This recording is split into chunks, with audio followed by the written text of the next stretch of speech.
Cheshire. No one ever asked me anything or verified information through me for DMO. It's always Chief Cheshire. I mean, even up to the point to where he sent the email out saying, "Hey, you should ask, Major Bradford about this, or you can talk to CW5. I'll talk to CW5 Cheshire about it." But that's not only a testament to his position, but just who he is as a person. He's a great individual, human being, and he's just very fun to be around with, inside and outside of work as well too. And I just want to take this time, a moment, to say thank you from the bottom of my heart for all that you've done for us, the division, and all the soldiers within the second division. So, I like that. nice.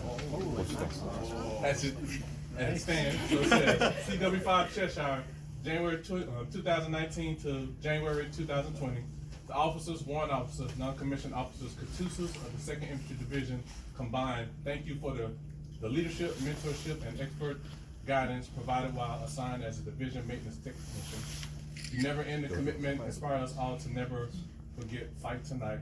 The coffee and sense of humor in your office help too. Second to none.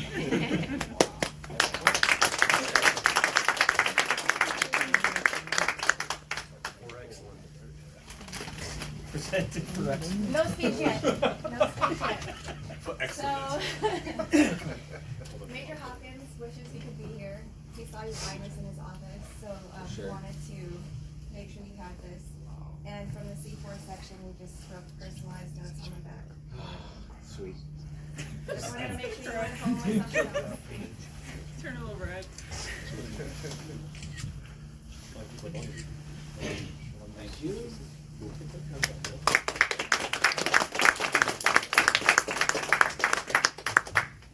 All right, so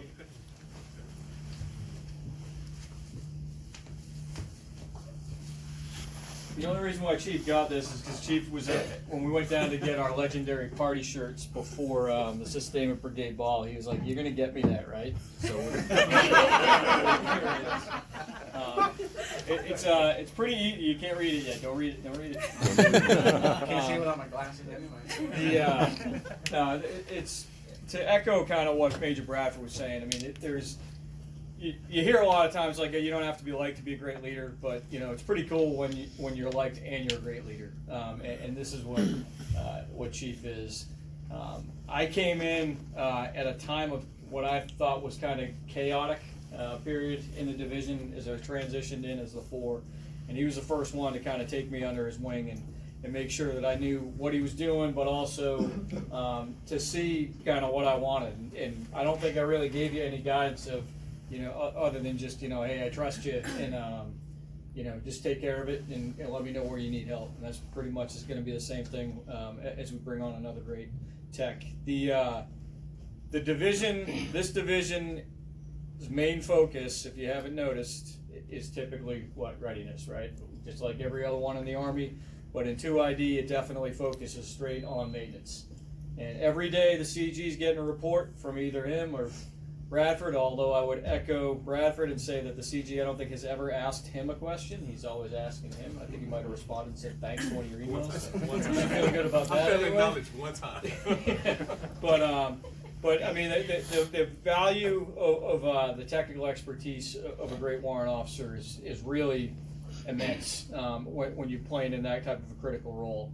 We were talking about with Chief Lopez about when he's going to get promoted, about the significance of being a CW5. Worked with a lot of CW5s through the course of the 21, 22 years, and I've never met one like this guy in terms of but I mean he's typically the run-in is that you've got the supreme technical expert, right, with a ton of experience that wants to share it, but they want to share it the way they want to share it.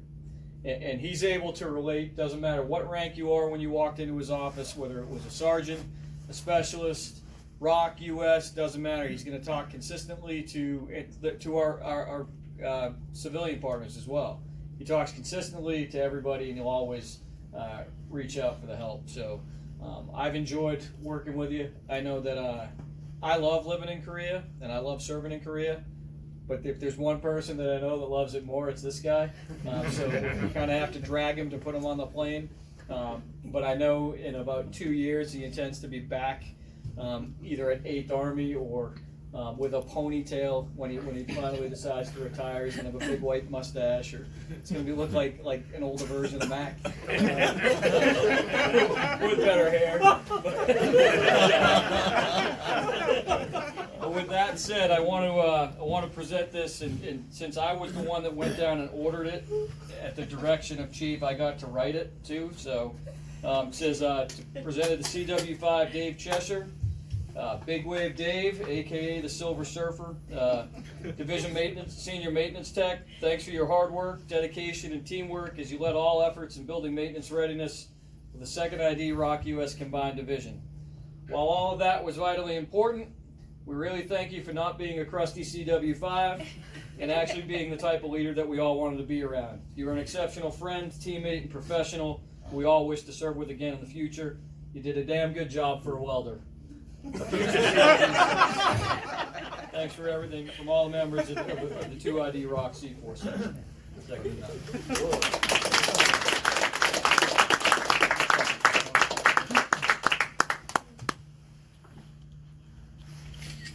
Wow. Wonderful. So we'll give him, then the last thing we have to present him, and I will tell you that this is also a testament to Chief, so I'll take the award. You can read the certificate. So awards can be a sensitive thing in the Army, right? I think on the U.S. side we know that, about, I deserve this, I deserve that. Well, one of the things that's kind of crazy about when you review his records, I thought he was kidding when I said, well, we got to submit his award and it's late, and assuming, what did you think he was going to get? MSM, right? What? And we were going to do that. But when you looked at his records, there was one thing. It's hard to imagine that a CW5, through the course of his 98-year career, has never received an Army Commendation Medal. Not one. He had like an AAM and 17 MSMs. So he was a really good welder. He probably makes better stuff than that. But no, so, I thought he was kidding. I said, no, that's in my colorful language, that's BS. I said, we did the right thing. And he said no, because it sets a really good precedent. He said, because really for a 1-year tour, you come here, you work hard, and we've cheapened the RCOMs. So this is intended, I know, to get him an RCOM, but also to bring a little bit of value back, because he is right. He didn't look at it as it's about the award and the type of award, but it's a recognition, and I know he'll talk about the relationships that we built. So I would ask you to all stand, since this is his first RCOM. Big deal. Post the orders. Attention to orders. The Department of the Army awards the Army Commendation Medal to Chief Warrant Officer 5 David A. Cheshier, Headquarters and Headquarters Battalion, for exceptionally meritorious service while assigned as a Division Maintenance Officer while serving in the Republic of Korea. Chief Warrant Officer 5 Cheshier's dedication to duty and commitment to excellence have enhanced the unit's ability to accomplish its mission. His professionalism and exemplary service are in keeping with the finest traditions of military service and reflect great credit upon himself, the Headquarters and Headquarters Battalion, the 2nd Infantry Division, and the United States Army from 23 January 2019 to 29 January 2020. Signed, Roger S. Giroux, Colonel Commanding. All right.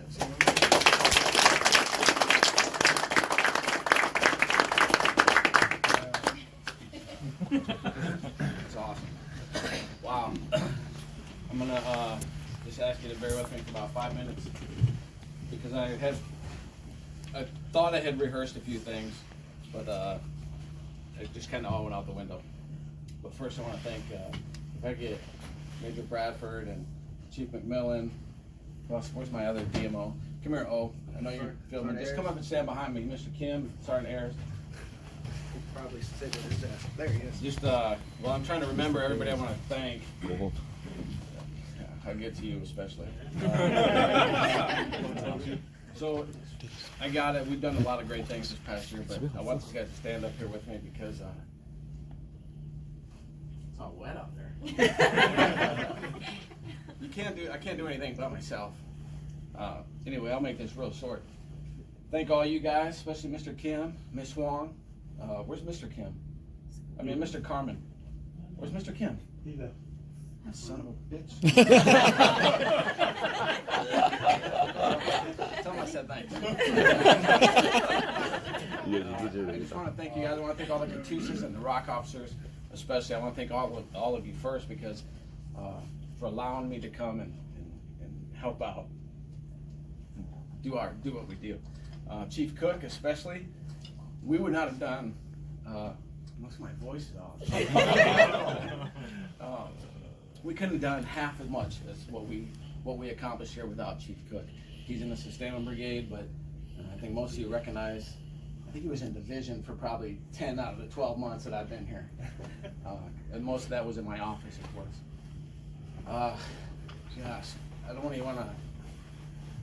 I'm not even gonna thank anybody else because I don't want to forget anybody. But thank all you guys except for Chief Mallard. I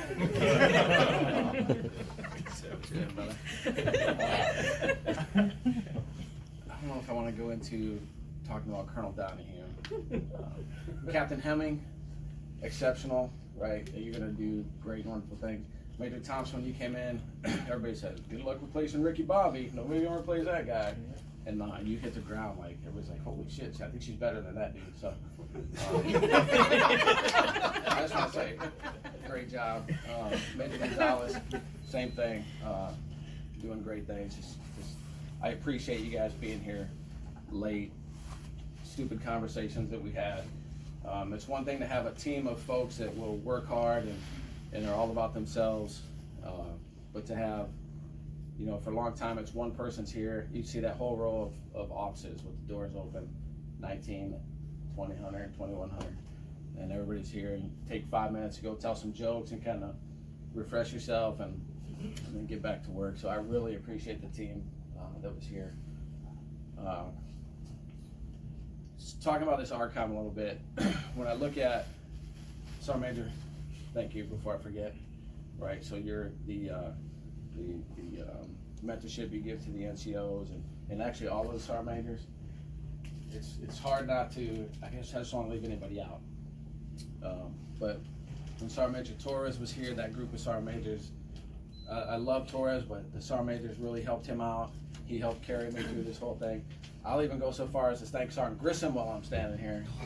And who's in candidate school now. I can't wait to get to Fort Lee and smash them. But these guys work. Keep in mind, right? As much as I give them a hard time to get the guys that work for me. You know, Chief McMillan, aviation tech, doing all kinds of ground maintenance stuff. Grissom, he's a TMDE guy, and yet he's doing all this other stuff that we expect of him. And I would say not complaining as much as I would have complained if I were in their shoes. Sergeant Ayers coming into a shop that no E5 should be exposed to, and you're doing a great job. And every stupid ass text message I get every night telling me to report in the morning, just to have the guts to send me that. I think that's gonna go a long way. If you ever need a warrant officer packet, let me know. I'll be happy to sign your letter. Major Bradford came into my office way too much when he first got here. But like you said, I was all over the place and not in a good way. I was trying to do just too much and not doing a good job at anything, just kind of keep my head above water.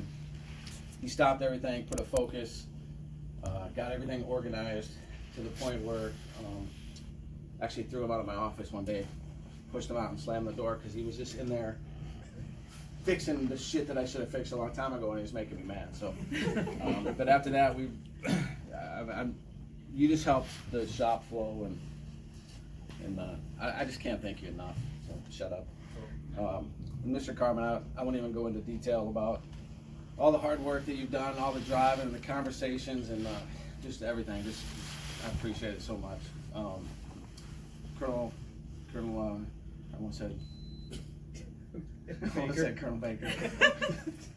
So Colonel Baker, if anybody that was here when he was here would just come in, much like Major Hopkins, throw over the desk, kick some stuff around, and cuss, and go in his office and walk out.